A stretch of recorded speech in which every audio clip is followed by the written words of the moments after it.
Charla con Héctor Moedano, especialista económico muy conocedor del ámbito futbolístico español y al que vamos a tener ocasión de plantearle esas dudas que tenemos recurrentemente en torno a temas tan confusos como el de Barça Estudios, límites salariales, inscripciones, CVCs, ampliaciones de capital por lo que respecta, por ejemplo, al Atlético de Madrid. Vamos a ello.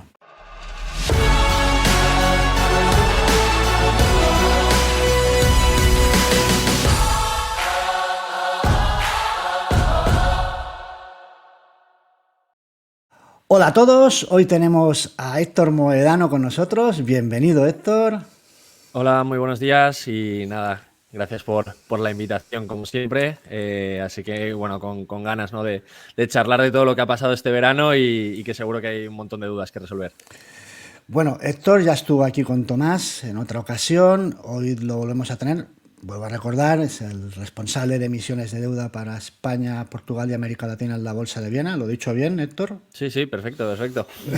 Vale, pero aparte es más popular, más conocido para los aficionados al fútbol, bueno, pues por sus cuentas en redes sociales, sobre todo en Twitter y en su canal de YouTube, donde aparte de explicar, pues, bueno, centrarte en lo que te centras, ¿no? Que es en temas de bursátiles y financieros, pues también dedicas un espacio a temas futbolísticos desde una perspectiva económica.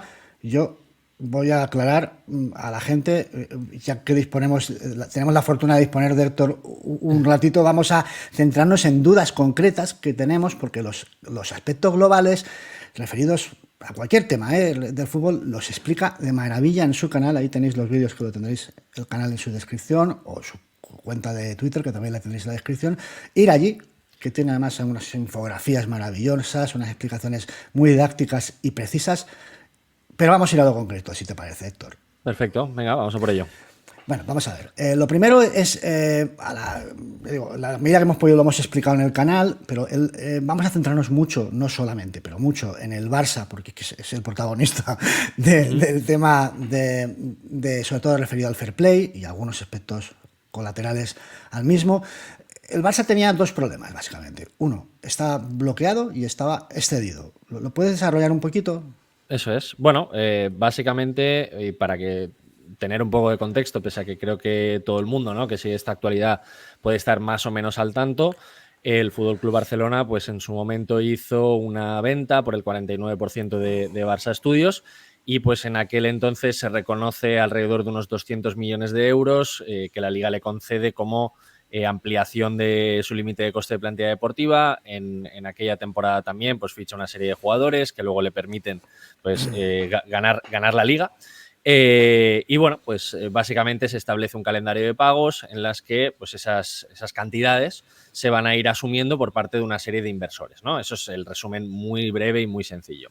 ¿Qué es lo que pasa? Que a lo largo de la vida de este contrato, pues vamos viendo, o digamos, finalmente se reconoce que estos inversores no pagan y que obviamente pues ese calendario de pagos no se cumple. Dado que la Liga ya le había permitido, bueno, más que la Liga, ¿no? Porque al final la Liga se debe muchas veces a lo que reconoce el auditor, por desgracia. Es decir, la Liga, dentro de su control económico, muchas veces está atada y si un auditor pues hace un reconocimiento contable de una serie de cifras en las cuales incluso hace una nota que, bueno, parte, ¿no?, de una valoración gris o de una valoración que faltan comparables o de una valoración que a día de hoy no se puede justificar al 100%, pues bueno, hay veces que el control económico da para lo que da y no olvidemos que este control económico viene desarrollado por la toma de decisiones que los propios clubes quieren que se hagan. Es decir, la Liga no es un ente separado de los equipos, sino que de alguna manera es ese organismo, ese agente que está entre medias de todos ellos, ¿no? Eso es el primer matiz. Bueno, en cualquier caso, ¿qué es lo que ocurre? Si tú no pagas o no cumples con ese calendario de pagos, puesto que ya te han asignado ese dinero y ya lo has utilizado, no es que te lo hayan dado, es que te lo han dado y lo has utilizado, pues obviamente la Liga lo que plantea es, digamos, te hace un ajuste negativo y te plantea un bloqueo sobre la capacidad de inscripción. La capacidad de inscripción es la clave, porque no estamos hablando de que te vaya a quitar de tu límite de coste de plantilla deportiva, sino que te va a quitar de la nueva capacidad que tú seas, valga la redundancia, capaz de generar. Y esto tiene un matiz, y aquí es donde se mete la segunda variable. Es decir, si tú eres un club excedido de tu límite de coste de plantilla deportiva, pues para generar esos ahorros o para generar esas plusvalías, te debes a una serie de tablas también que establece el control económico de la liga y por lo tanto te es más costoso o te es más difícil generar esa capacidad de inscripción. Entonces aquí se juntan dos variables. Por un lado, estás excedido y generar esa capacidad de inscripción te es más difícil porque no puedes utilizar todo el ahorro y todas las plusvalías a esa capacidad. Y en segundo lugar, una vez tú la has generado, pues te van a restar hasta 60 millones de euros porque lo debes de ese impago que se produjo el 15 de junio de este verano. Por lo tanto, o sea, tú imagínate, vas a hacer una venta o ponle que generas un ahorro del 100%, finalmente solo generas una capacidad de inscripción de 50 millones y te siguen quedando otros 10 a compensar, primero porque pues, no has llegado al total de lo que has dejado impagado. Entonces, claro, estas dos variables han estado interactuando entre sí. Muchos aficionados se preguntaban, ¿no? ¿Cuánto esfuerzo tiene que hacer el FC Barcelona ahora mismo? No se trata de solo el esfuerzo que tiene que hacer, sino que por un lado tienes esa capacidad de inscripción que tienes que sacar, vencer el bloqueo y luego una vez has vencido el bloqueo, pues el extra te servirá para llegar a la norma 1.1 y pues obviamente esa nueva capacidad de inscripción ya la podrás sacar de una manera pues un poquito más ágil, ¿no? Entonces entiendo, ¿no? Que hay muchos matices, hay muchos conceptos que parecen lo mismo pero no lo son, pero de alguna manera lo que hay que entender o como conclusión final es que el esfuerzo que ha tenido que hacer el FC Barcelona derivado del impago ha sido muy muy fuerte y pues por eso pues hablábamos, ¿no? A lo largo de estos días o en el canal, etcétera, de que una de las grandes soluciones al final ya cuando has hecho toda la limpieza que has hecho de plantilla, pues pasaba por el contrato de Nike, que ese sí que entraba al 100% y te permitía romper con la parte final del bloqueo y tener un extra para llegar al 1-1 e inscribir a Dani Olmo, o en su caso, pues lo mismo, tirar de aval como en la temporada anterior e inscribir desde ahí. Finalmente se ha dado otra carambola, ¿no? Que ha sido pues el tema de la lesión de larga duración. Era algo que no estaba en las quinielas de nadie, obviamente porque tampoco es algo que se desee, es algo que tampoco quieres, ¿no? que le suceda a ningún jugador, pero bueno, ahí está la normativa y eso es lo que ha utilizado el Barcelona. Has hecho un repaso genérico de todo. Claro, es que gracias. Por eso digo, si falta una variable, la gente se pierde luego. Sí, vamos a precisar algunas cositas que has dicho. Claro. Primero, lo del bloqueo. Es muy importante decir que esa capacidad, o sea, la reversión de ese bloqueo, o sea, a la hora de revertir ese bloqueo se le aplica a las tablas, es decir, al estar excedido. Eso es. Es decir, tú tienes bloqueo independientemente. O sea, tú tienes bloqueo y eso es independiente de que estés en el 1-1 o que estés excedido. Problema para el Barça es que además se le dio el hecho de estar excedido. Entonces, esa capacidad de inscripción que puede usar para revertir el bloqueo no te viene al 100%, te viene ajustada por las tablas. Entonces, ahí está el problema, porque has tenido que hacer un esfuerzo mayor. Vale. Eso es, esa es la clave. Vale. Pues vamos a ver, cuestiones que sobre esto que has explicado tú generan a veces desconcierto o incomprensión. La primera que me quiero centrar es en el tema, lo has dicho ya, lo has explicado. Supongo que es una cuestión interpretativa, pero quiero que, vamos a ver si lo podemos explicar bien, porque es el tema de la valoración. La valoración del activo, de eso voy a referirme siempre a Barça Studios, que popularmente aquí hay muchas nomenclaturas, Barça Productions, Freiburg, muchas. Barça las sociedades a través de las cuales se han estructurado, pero sí, Barça Studios. Para que popularmente la gente no se líe, Barça Studios. Vale, esa valoración inicial de 408 millones, desde fuera resulta muy difícil de comprender cómo se puede aceptar esa valoración. No sé hasta qué punto el regulador está obligado, ¿no? Por lo que tú decías de ese informe de auditoría.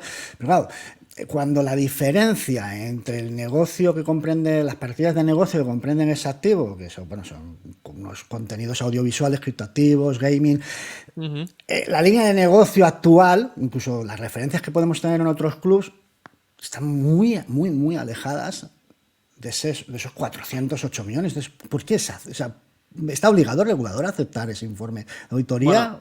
Bueno, más que el regulador, tú piensas que estamos hablando de una operación privada entre inversores, ¿no? Entonces esto tiene unos grises porque obviamente si un inversor te ha comprado algo, aunque tú consideres de manera externa que vale 5, pero te lo está comprando por 10, la referencia real te la está dando el mercado, que es por lo que se está vendiendo.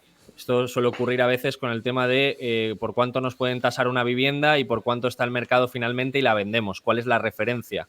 pues bueno, a efectos de si tú tienes tasado por 1 millón de euros un inmueble, pero finalmente en el mercado te lo compran por 2,5, pues el mercado manda, entre comillas, ¿no? Entonces, esto es un poco en lo que se apoya también el auditor de cara a establecer, oye, pues hay unos contratos vinculantes y un calendario de pagos de una serie de inversores, que esto ya es otro gris, de quiénes fueron, etcétera, que esto ya es otro tema, pero que están dispuestos a pagar esta cantidad, han dispuesto 10 millones y 10 millones cada uno, y por lo tanto, pues bueno, no podemos decir que esto, a día de la firma, sea algo que nos genere esas dudas, porque el auditor tampoco está para, digamos, ponerse en juicios de valor súper específicos y hacer un análisis de...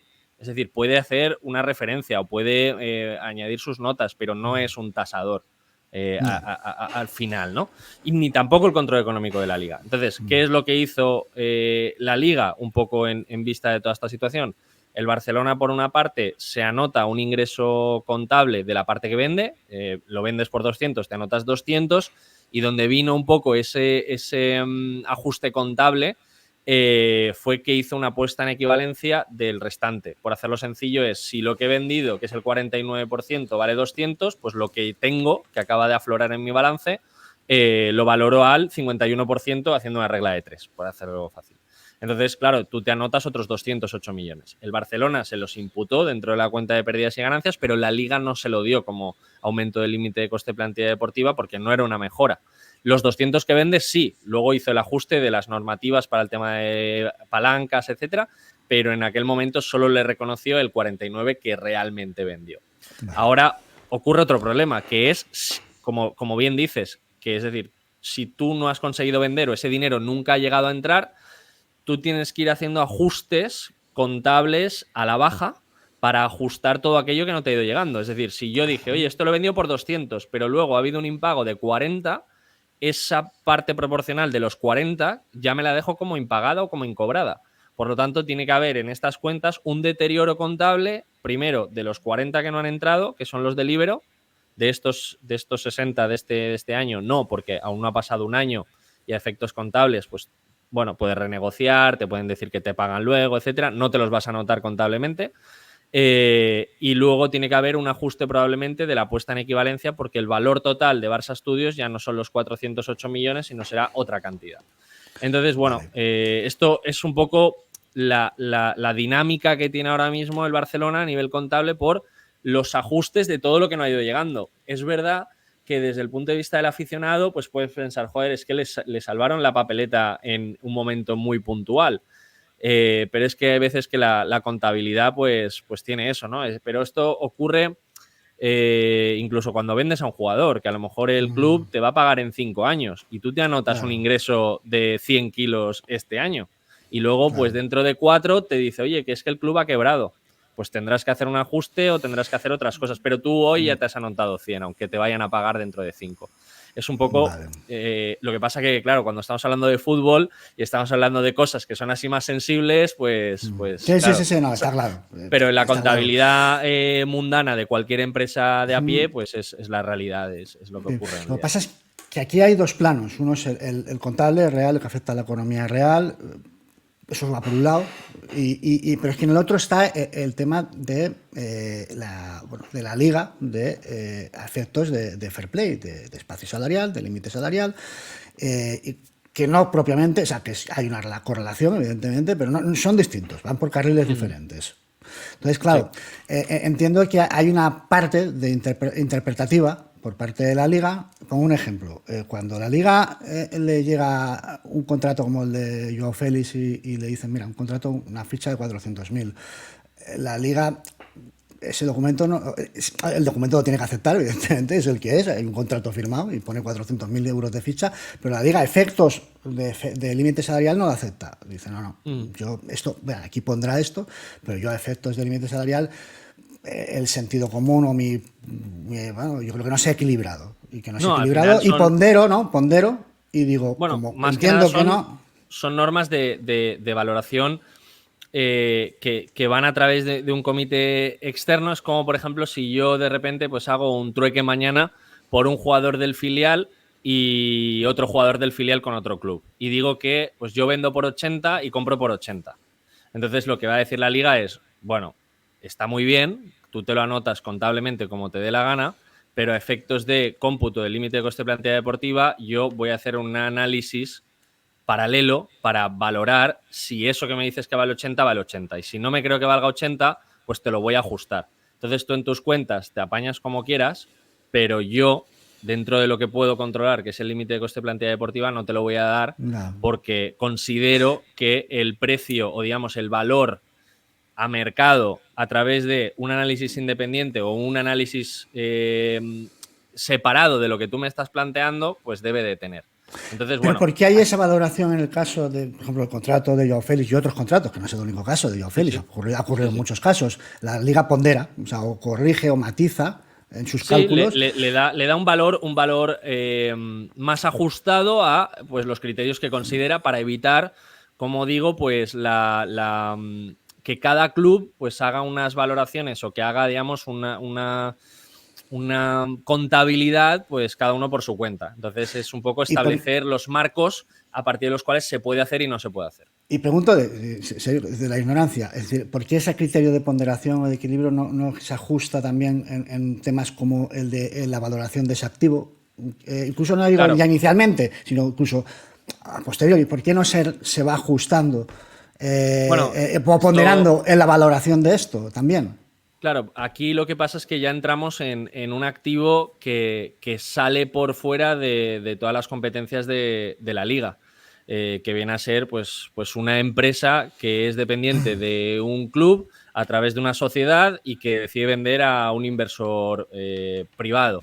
Entonces aquí lo que nos referimos es que dentro de las competencias de la liga pues nos podemos ajustar a lo que nos podemos ajustar, y entre ellos pues bueno, es valoración de clubes y luego pues algún ajuste con respecto pues a este límite de coste de plantilla deportiva en aquellas partidas que tú le presentas como nuevos ingresos. Entonces aquí pues existen unos modelos, unas tablas, unos Excels, y los cuales pues si entra dentro de los conceptos que la liga te marca, pues se te aumenta, y si no es un concepto completamente distinto, aunque tú te puedas anotar un ingreso contable por fuera de ahí, pues no va a impactar, ¿no?, en esa mejora. También otra cosa importante, hay que entender que las normas de control económico van en la línea de presupuestos, es decir, lo que tú le dices a la liga que vas a ingresar, y luego si no lo cumples se te hace un ajuste. Entonces esto también tiene ciertos grises, obviamente, pero es digamos, un análisis reactivo. ¿Por qué? Porque el Real Madrid pues, puede presupuestar que llega a cuartos de final y luego si llega a semifinales pues va a ser un extra, y puede pasar al revés. Puede ser que un año diga, oye, que no puedo meter a un jugador por 1 o 2 millones, y pues este año presupuesto que llego a semifinales y ya tengo esos 5 millones extra. Es decir, son grises en los cuales Ya, luego sin la liga duda. te va a ajustar, y obviamente son las normas con las que Sí. todos juegan. Hoy te vamos a preguntar sobre todo por los grises, Héctor. Sí, sí, Por eso, ya que es veo. lo que, pero básicamente pues es lo que Sí, sí, lo igual, más que interesante. igual tiene, que tienen explicación, pero es que claro, la gente donde más se enredas es con los grises. Entonces, por ejemplo, no hay un punto de incongruencia, y esto casi obraría según qué modo, hasta a favor del Barcelona, pero no hay un punto de incongruencia en el hecho de que la Liga valide el 41, el 49% de Braille de la venta. Diga, bueno, esto es legítimo para generar un espacio salarial X, y que luego diga, bueno, está legitimando ese compromiso de pagos, por lo tanto, lo está validando, está creyendo en él y, por Bueno, tanto, genera un espacio. está creyendo en el auditor que lo da por bueno. Es decir, Perfecto. esto Sí, no sí, es sí, un sí, perfecto, tema. perfecto, perfecto, perfecto, sí, sí. Pero yo iba ahora, pero no hay un punto de congruencia en el hecho de que luego no le acepte la anotación contable del 51% si realmente el auditor es el mismo. Es decir, el Barça cuando dice, bueno, yo me apunto 51% de los 208 millones, me los apunto en cuenta.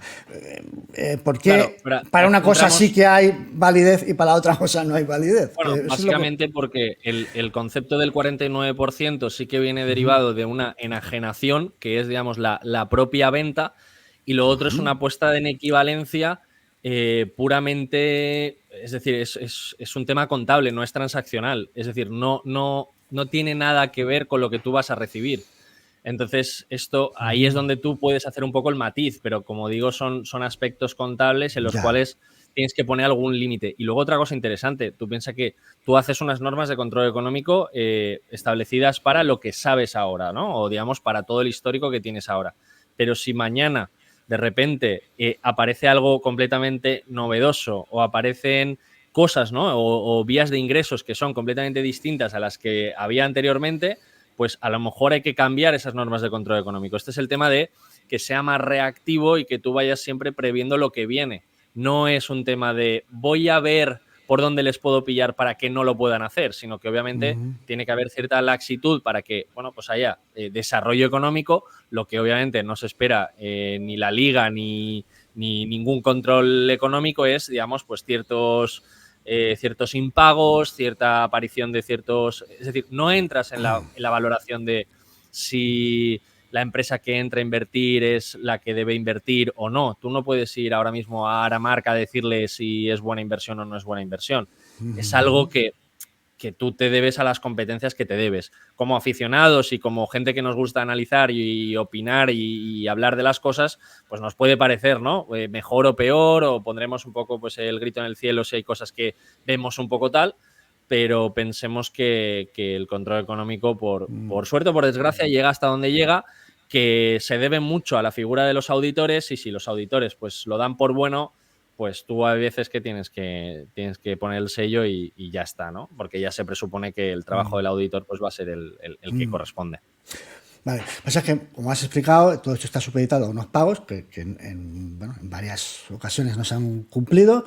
Entonces, has mencionado el tema de, bueno, ese ajuste contable que se debería producir. No sabía lo del año, o sea, tiene que haber pasado un año para producirse el ajuste contable. Desde un punto de vista de reconocimiento de ingresos o en este caso de impagos, pues hay que dejar un margen mínimo para podértelo reconocer. Es decir, si yo voy a cobrar hoy, pero por ejemplo pues no me han pagado y ha pasado solo un mes, pues digamos desde un criterio contable nadie se va a reconocer una pérdida al mes, sino que te vas a esperar al menos pues un ejercicio para por lo menos decir, oye, ya podemos confirmar, salvo que tengas, de nuevo, que esto es otra vez tema del auditor, salvo que de repente aparezca Libero y diga, oye, mira, pues yo te firmo un compromiso de pago con este aval bancario que lo tengo ahí y que te lo confirmo al 100%, y que si no, pues tengo otro contravalista por detrás, y le enseñas todos esos papeles al auditor y el auditor dice, bueno, pues creemos a un 90% de que al final vas a cobrar. Pues a lo mejor te salvas del deterioro, pero como digo, es un trabajo... Es complejo, es decir, no es el ABC que todo el mundo piensa de no han pagado, ya está, sino que es como el tema de Nike ahora, ¿no? Que se hablaba también, sí. Pues lo mismo. No es un tema de si voy a cobrar un día, voy a cobrar otro, esta cantidad. O sea, necesitas una documentación que esté por detrás, que aporte las garantías, un contrato firmado y una serie de cosas que obviamente pues garanticen que se está haciendo, ¿no? Entonces, bueno, dentro de estos grises que estamos hablando, que son muy interesantes el día de hoy, sí. por ahí están. Pero bueno, que es importante explicar. Sí, sí, no, claro. Con respecto a estos impagos, por ejemplo, hay otra confusión. La mayoría de las personas, o quizás no se está explicando, la verdad, estos temas vienen desde los medios. Y cuando se habla de los impagos y por ejemplo, ahora, Agramar, faltan 15 millones para los 60 millones impagados. Parece ser que la gente puede estar interpretando, o están interpretando directamente, que se están pagando, o sea, que sus impagos están dejando de ser impagos, se están compensando. Estamos hablando de una compensación. Por un lado, por ejemplo, los 40 millones de Libero. Los 40 millones de Libero entiendo que siguen impagados, que simplemente se han compensado con otros ingresos de otro origen y con otros propósitos, pero se han compensado. Claro. Y en el caso, se han compensado a efectos de límite de coste de plantilla deportiva. Lo que no se han compensado es a efectos contables, que entonces en estas cuentas lo que veremos probablemente, o entiendo que veremos, es un deterioro de ese impago. ¿Por qué? Porque no lo has cobrado. Donde el auditor dirá, oye, de ese primer pago, como no lo he cobrado, pues voy a hacer un ajuste de toda la valoración y de ese dinero incobrado, porque no puedo sostener una valoración de algo que me has dicho que me vas a pagar cuando no se ha pagado. Cosa distinta es, como digo, a efectos del límite de coste de plantilla deportiva, que el Barcelona durante la temporada anterior y durante las salidas de julio y agosto del año pasado, entre ellas pues creo que fue Dembélé, creo que fue Griezmann, creo que fueron varias salidas importantes, el Barcelona consiguió cubrir ese impago de los 40. lo compensa y además genera un pequeñito extra a lo largo de la temporada con la que ha podido incorporar pues este año a los canteranos, etcétera, a los chavales que ha ido inscribiendo justo antes de empezar la liga. Lo que pasa es que el 15 de junio pues vuelve otro plazo de pago que se vuelve a impagar y de nuevo pues pese a que ya habíamos dejado ese impago inicial del Ibero, pues viene ahora el siguiente de los segundos 60. Aramark puso 25 y quedaban pues otros 35. El Barcelona ha generado en torno a los 33, 34, le quedará 1 o 2 millones, dependiendo del ajuste del Lenglet y de la ficha que asuma el Atlético de Madrid, pero debe estar ahí cuenta con paga con respecto al bloqueo. Lo que le quedaba un poco era frente a la regla 1-1, que obviamente pues eso es lo que yo mencionaba en mi vídeo, en el que si o tirabas de Aval o tirabas de Nike, o Dani Olmo estaba muy complicado poder ser inscrito. Vale, vale, vale. Con respecto a lo de Aramar, sí que hay una parte que sí que es ahí sí que hay un pago con respecto a los activos de Barça Studios, ¿no? Eso es, eso es. Aquí lo que se plantea, ¿no? Digamos, un poco las informaciones que han ido saliendo, es que de esos 40 millones que pone Aramark, 25 son en concepto de Barça Studios y unos restantes 15 que se establecen a modo de signing bonus, digamos, por los derechos del servicio de catering. Para el SPY, que ahí lo que entiendo que ha hecho la liga es pues lo mismo, como un signing bonus. Si tú has firmado a 10 años, tienes 15 millones, pues solo te suma 1,5, porque divides 15 entre 10, por ejemplo. Entonces, pues bueno, eso te suma muy, muy poquito. Vale. En paralelo a esta operación de venta de Bright de Boer, surge hace un tiempo otra operación ya abortada en el Nasdaq a través de una SPAC. Y esa operación, bueno, finalmente ha sido, se han retirado de ella. La propuesta de salir a bolsa se ha retirado, creo que se llama, ¿cómo era? Mountain Company, ¿no? Sí, Mountain Partners. Mountain Partners. Entonces, ¿a qué crees que se ha debido esa no consolidación de este negocio global de 1.000 millones? ¿A qué se ha podido deber? Yo creo que es un tema también de valoración, de que en el momento en el que se plantea, pues se tiene una idea o digamos los PowerPoints, ¿no? Lo aguantan todo y luego finalmente pues el dinero, o sea, tú piensas que lo que estás haciendo es tú capitalizas una compañía para luego sacar la bolsa, entonces necesitas consolidar una valoración. Entonces esa valoración, si estamos ahora discutiendo si no se puede ni sostener, digamos, esa primera fase, pues imagínate la segunda en la que pues quieres sacarlo por 1.000 millones. Si tu valoración de 408 no se sostiene, pues sostener otra de 1.000 millones es más complicado, salvo que pues haya otro tipo, ¿no? de activos o digamos que la actividad de la sociedad pues haya sido otra o que incluya algún otro tipo de cosas más prometedoras. Yo creo que es un tema de que dentro de las valoraciones pues no ha habido inversores, no ha habido, esto pasa muchas veces, tú puedes lanzar tu proyecto y hay algunos que se financian, otros que no, y en este caso pues la valoración o el coste del equity que se estaba pidiendo pues bueno, pues no era el que se ajustaba. Entonces, bueno, pues los inversores también, pues muchas veces, si en un sitio puedo sacar X rentabilidad con este coste, pues haces el análisis desde esa línea y no compensaba. Y luego tampoco, pues bueno, a nivel regulatorio, etcétera, había que cumplir con una serie de cosas que al final no han ido saliendo, los impagos también han penalizado y bueno, pues yo creo que se ha quedado por ahí la cosa.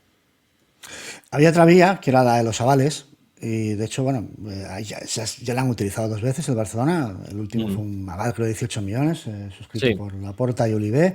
Sí. Y me preguntan mucho, oye, ¿qué ha pasado con esos avales? O sea, ¿a qué están supeditados este tipo de aval? ¿Cómo se resuelve? O sea, ¿qué ha sucedido? ¿Qué sucede con esos avales? ¿Están sujetos a qué obligaciones? Bueno, los avales es, digamos, tú bloqueas una cantidad y, digamos, esa cantidad se queda retenida, por decirlo de alguna manera, hasta que tú eres capaz de compensarlo vía otros ingresos. ¿Qué es lo que ocurre? Que pues, si tú has puesto un aval de 18 millones, lo que tienes que conseguir es un exceso de 18 millones para desbloquear ese aval y, obviamente, pues, recuperar el dinero. Lo bueno, entre comillas, que tiene el Barcelona o, digamos, cualquier club grande es que son cifras que son relativamente fáciles de conseguir. durante la temporada, o por ejemplo, pues si este año empieza el Spy Barça, etcétera, y de repente pues te empiezan a entrar 150 millones de euros extras, pues bueno, tú aunque has puesto un aval de 10 millones, pues sabes que ese extra de dinero pues lo vas a compensar. Claro. Bueno, esto es un poco pues lo de siempre. Lo que pasa es que pues siempre suele ser la última alternativa que quieres porque tienes ahí un patrimonio personal comprometido, tienes riesgos, tienes cosas que obviamente pues a nadie le gusta tener un dinero ahí parado y luego ver qué pasa. Que tienes posibilidades o que es relativamente un negocio que está soportado por otro más grande, sí, sin duda. Pero bueno, son cantidades que yo creo que a cualquier persona pues le puede tener un poco tenso tenerlo ahí y no saber qué puede pasar. Pero bueno, es un poco la idea. Bueno, lo último ha sido lo del artículo 77. Vamos a obviar el tema médico, es decir, no te compete, o tendrás tu opinión, pero no te hemos traído aquí para eso. Te hemos traído tu condición de experto económico y por lo tanto, bueno, y de reglamento económico. Entonces, lo que yo te quiero preguntar es esas dudas de Christensen, si se recupera en un mes, pongamos, ¿qué pasaría? ¿Podría volver? ¿No podría volver? Pues básicamente si Christensen vuelve, o sea, aquí el matiz está en que el FC Barcelona no ha llenado las 25 fichas. Entonces, digamos, esta norma lo que suele prever es que tú desinscribas al jugador lesionado en virtud del que viene nuevo. Porque esto si te pasa a lo mejor pues en marzo o en abril, lo normal es que tú tengas las 25 fichas porque tengas una plantilla que luego has ido ajustando en el mercado de invierno, etcétera. Entonces, ¿qué pasa? Que en este caso el Barcelona no tiene las 25 fichas, por lo tanto no tiene la obligación de desinscribir a Christensen. Por lo tanto, si está inscrito ya y el jugador vuelve, es un poco el gris de nuevo que ocurre, que hasta diciembre podría convivir con la ficha de Dani Olmo, que estaría utilizando este artículo 77 para jugar, pero luego el tema va a estar en que obviamente tanto Íñigo Martínez como Dani Olmo van a tener que volver a ser inscritos y necesitas otra vez disponer de la capacidad de inscripción, ya no solo de la que necesitabas en su momento, sino también compensar el adelanto que el artículo 77 te permite, que es el 80% del espacio salarial que de forma prorrateada te genera el jugador lesionado. Es decir, ponle que son 10 millones dividido entre 4 meses, partido 12, por 80%. Ese es el espacio que han podido utilizar para Dani Olmo y que luego deberá ser compensado. No es un dinero gratis que te cae del suelo, del cielo, perdón, o que te cae de algún lado, sino que, pues obviamente es un adelanto que luego vas a tener que compensar también. Vale, supongo que ahí sí que se podrá utilizar lo de, si está cerrado, claro, lo de Nike. Ahora bien, lo de Nike hay una cuestión que se está también creo que explicando mal. Mucha gente está haciendo el cálculo en base a, sobre todo, a lo referente al signing bonus que van a recibir. Bueno, en general, si la operación, ¿cómo les afectaría? Es decir, porque no es el total, ¿no? Quiero decir, también hay que referirse pues a la amortización. A la diferencia del contrato que hay vigente. O sea, por una parte es cuánto cobra el Barcelona ahora. Yo he visto muchas cifras, porque es que cada artículo nuevo es distinto. Yo he visto desde que cobra 90 hasta que cobra 60, pero en cualquier caso los números son muy sencillos. Tú coges y dices, ¿cuánto cobra ahora? Pongamos 60. ¿Cuánto es el nuevo contrato? 90. Pues la diferencia entre lo que hay ahora y lo que le va a dar Nike a partir de ahora son más 30. Pues esa diferencia es la que tú te vas a notar en este año. Es decir, ese más 30 es lo que te va a dar de mayor límite de coste de plantilla deportiva. Y luego el signing bonus pues va a ser cuánto firmas dividido entre cuántos años es de contrato. Si tú firmas 150 millones de signing bonus por 10 años, pues cada uno de los años te vas a imputar pues estos 15 millones a efectos del límite de coste de plantilla deportiva. Yo diría que a efectos contables debería hacer lo mismo, pero de nuevo, pues los auditores dirán si pues les parece oportuno, pues a lo mejor meter el signing bonus todo en esta temporada. Pero a efectos de la liga, que va aparte, su límite de coste de plantilla deportiva estará ajustado por el signing bonus dividido entre el número de años.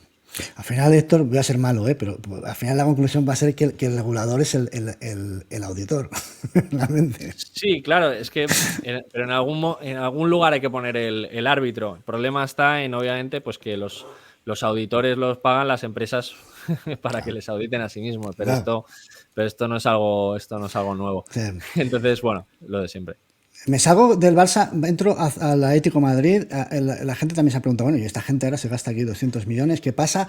Evidentemente, sobre todo, se debe a la ampliación de capital y nos explicase algo más, evidentemente supongo que hay algo más, pero ya te lanzo de hecho la pregunta es, esto de la ampliación de capital, las sociedades anónimas cuentan con la ventaja de poder ir ampliando capital, pero estará topado, quiero decir, hay un límite, ¿no? A efectos de límite salarial, me refiero, ¿eh?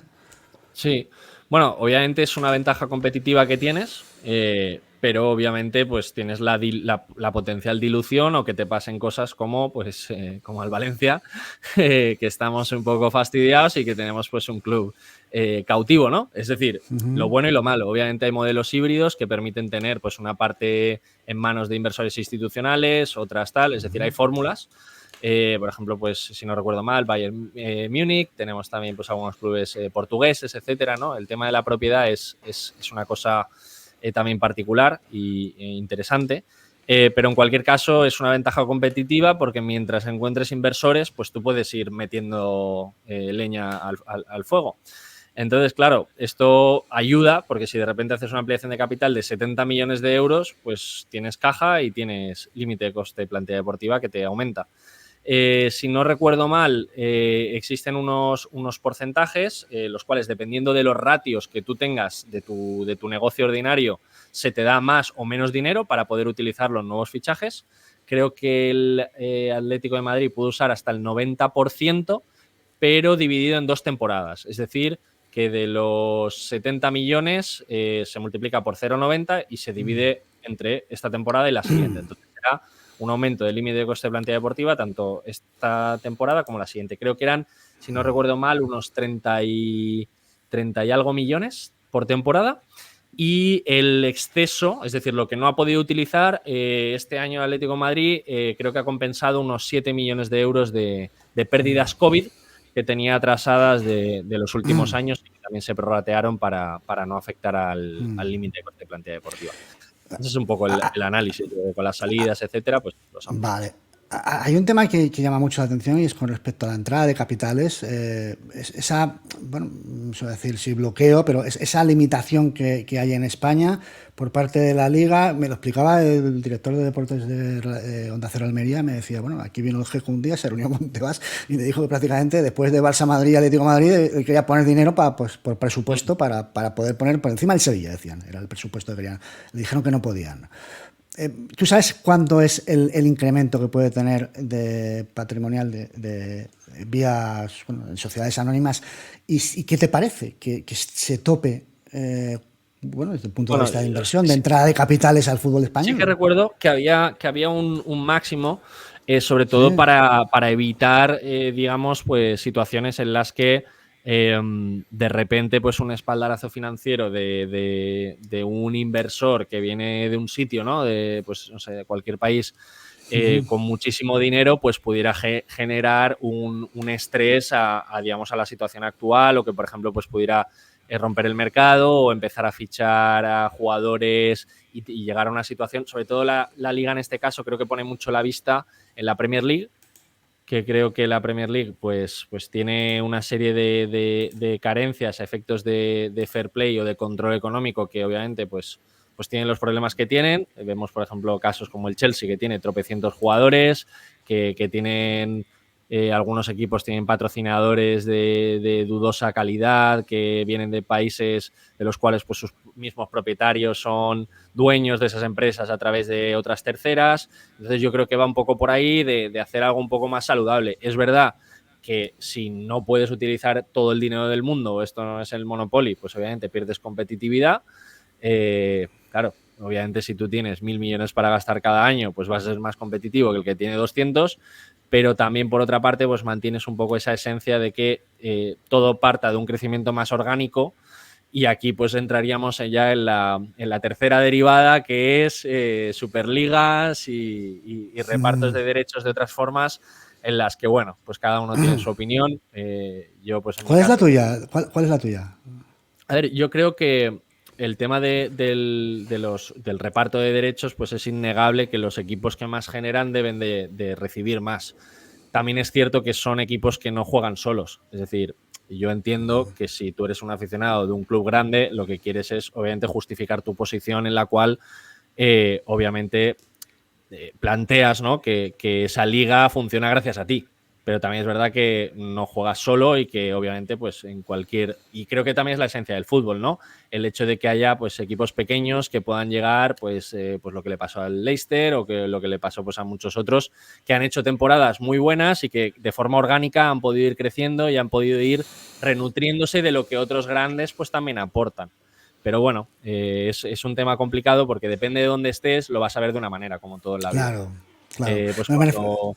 Claro, pero esto es, o sea, pongamos el mismo caso. Si el Valencia en su momento pues hubiese hecho las cosas muy bien y Peter Lim hubiese puesto un montón de millones de euros, yo te estaría hablando desde otra perspectiva. Pero bueno, ahora pues lo veo desde otra, también con el tema de la propiedad, cosas que antes pensaba, pues ahora empiezas a ver, ¿no? Cómo han ido cambiando. Entonces yo creo que los términos medios, creo que el tema de la UEFA pues es otra cosa, que obviamente pues los repartos están hechos como les da un poco la gana y creo que hay cosas ahí que se deben de mejorar, mucho gasto que no llega a los clubes, que es lo que debería, y obviamente pues creo que también hay una parte justificada por parte de los clubes que juegan, que dicen, oye, es que hay alternativas mejores. Te quería comentar por último el tema CVC, porque te leía ayer, bueno, está todo, creo que es tu último tuit, hablas de cuando participé en la estructuración de la alternativa Proyecto Sostenible a CVC, quería que me explicases en qué consistió esa alternativa. Bueno, esta fue la alternativa que propuso tanto Real Madrid, Athletic Club y Fútbol Club Barcelona como una alternativa a CVC, que consistía en una gran titulización de sus derechos, es decir, los derechos económicos sobre los derechos audiovisuales a través de los mercados de deuda. O sea, básicamente tú cogías esos derechos, los metías en una SPV y hacías una emisión a cargo de estos derechos. Entonces, bueno, fue la gran alternativa por la cual, entre otras, pues tanto Madrid, Athletic Club y Barcelona no participan en el tema de CVC. Luego también las condiciones en aquel momento y sobre todo ventana de liquidez con tipos de interés muy bajos, etcétera, creo que eran bastante mejores que lo que había. Y luego, pues esta es la gran duda o la gran consulta de si los clubes de primera división, cuando firmaron CVC, tuvieron más alternativas. Es decir, si fue simplemente un proceso en el que solo participó CVC o si había pues plan A, plan B y plan C. Mi punto de vista, obviamente, era que pues, había alternativas mejores, sobre todo para el momento de mercado que había y que, obviamente, pues el hecho de hacerlo con una estructura de cuenta en participación y en el que es la liga quien finalmente se va a encargar del pago, de no el pago, de las cantidades que a ti te tocan, pues eso tiene un riesgo que se llama subordinación estructural, que es lo cerca o lo lejos que estás del dinero, ¿no? Entonces, si tú lo hacías con la primera estructura o con la alternativa CVC, tú eras quien directamente cobrabas el dinero por tus derechos y no se lo cedías a nadie, no era una cesión. Y en el caso de CVC, pues al hacerlo a través de una cuenta en participación es la liga quien, caso un poco al hilo del tuit, pues que le ocurría, creo que era al Rayo Vallecano, donde pues la interpretación que hacía la liga de la participación o no participación dentro del contrato de CVC es una, frente a la que pues su presidente planteaba. Entonces, esto es un riesgo. ¿Esa alternativa que se llevó a votación? ¿También fue o no? No. Este es uno de los motivos por los cuales pues tanto Real Madrid, Barcelona Athletic Club pues estuvieron tan en contra del caso CVC, porque bueno, pues se vieron como que esta era era la estructura que ya estaba planteada y que era firmar o no firmar. Pero claro, sorprende porque tú has comenzado antes diciendo que la liga no era Tebas, que no era probablemente, la liga son todos los clubes, ¿no? Y no entiendo muy bien por qué los clubes no pueden presentar una alternativa a votación si son ellos, a fin de cuentas, los propietarios de ese ente. Es decir, ¿por qué no se deniega la posibilidad de votar algo que además se ha dicho, que bueno, has refrendado tú ahora, era más ventajoso económicamente? ¿Por qué no se les permite votar eso? Claro, esto ya son cosas que se escapan a mi control. En mi caso era más parte de análisis, como digo. Pero sí, preguntas interesantes que bueno, que yo me hago y bueno, ahí ya tampoco podemos saberlo, Hay, ojalá. hay una cosa, cuando cada vez que profundizo con esto con Tomás, temas económicos y tal, siempre acabo con una conclusión, no para todos los casos, pero sí es muy frecuente, y no sé qué opinión tendrás, y es que el mundo económico, tú vives en él, al menos por lo que refiere al fútbol, es demasiado opaco. Y especifico, en España. Es decir, me parece, incluso el nivel UEFA también. ¿Ves el ejemplo de deportes como los deportes americanos, donde hay una transparencia absoluta? Casi los aficionados hacen cábalas económicas. Es un juego que existe desde hace décadas. Cábalas económicas porque conocen la reglamentación, conocen la información, conocen todo es transparente, juegas con ello. Aquí todo demás. ¿No te da la sensación de que a veces estas confusiones que se producen es simplemente por falta de transparencia? Sí, bueno, más que falta de transparencia, que a lo mejor la forma en la que se llega al aficionado no es la adecuada.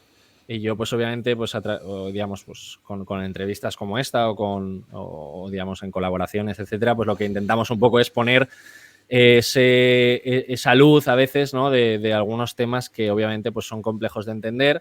Tampoco se pretende que todo el mundo lo haga, pero sí que es verdad que bueno, quizá hay parte de trabajo que queda pendiente para que todo el mundo lo pueda entender, o a lo mejor pues una base de datos que pudiera ser pública con el tema de las cuentas, o que todo el mundo pues las comunicara de una manera unánime en unas fechas más o menos cercanas, y que hubiera un informe anual donde tú pudieras pues tener, ¿no? Al menos algo de información, etcétera. Pero claro, aquí ya entramos en otros aspectos que probablemente sean más societarios y de Sí, sí. legislación bueno, que lo No, que nos claro, claro. gustaría, ¿no? Y también Claro, depende, claro. creo que va en el estilo, ¿no? Porque también, pues, bueno, también pues hay veces hay cosas que quieres notificar, otras que no. También el mundo del fútbol, pues que está unido, ¿no? A la emoción, está unido a muchas cosas. Entonces, salvo los clubes que están cotizados, pues que te puedes ir a las cuentas, porque obviamente allí dependen de las bolsas específicas en las que estén cotizando. Claro, Pues ahí sí, ahí perfecto, porque te metes hasta en claro. Bloomberg si quieres para echarle un vistazo. Claro, es que hay gente que a veces me dice, no, pero es que hay una legislación que protege, ahora te digo la ley de protección de datos, muchas cosas, pero siempre les respondo eso que me acabas de decir. Las sociedades anónimas tienen que hacer una exposición de hasta el último céntimo de sus cuentas, es decir, no Sí, es sí. todo público. ¿Por qué hay esa diferenciación, esa falta de equilibrio entre las Sí, sí. sociedades deportivas y las sociedades anónimas, que al final tienen que presentarlo todo?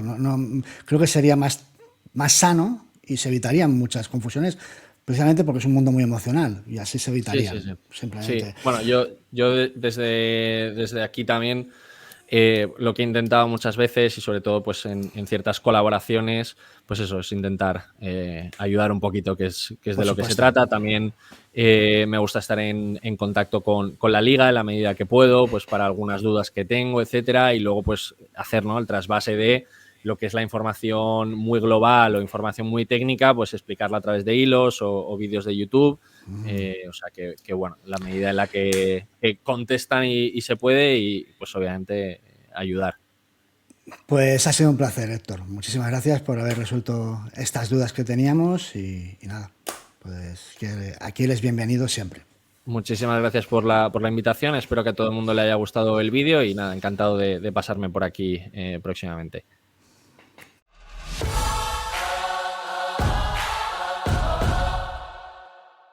Es muy significativo que en muchos aspectos la última palabra la tenga no el regulador, sino el auditor, que a fin de cuentas pues es un cliente del club que le paga.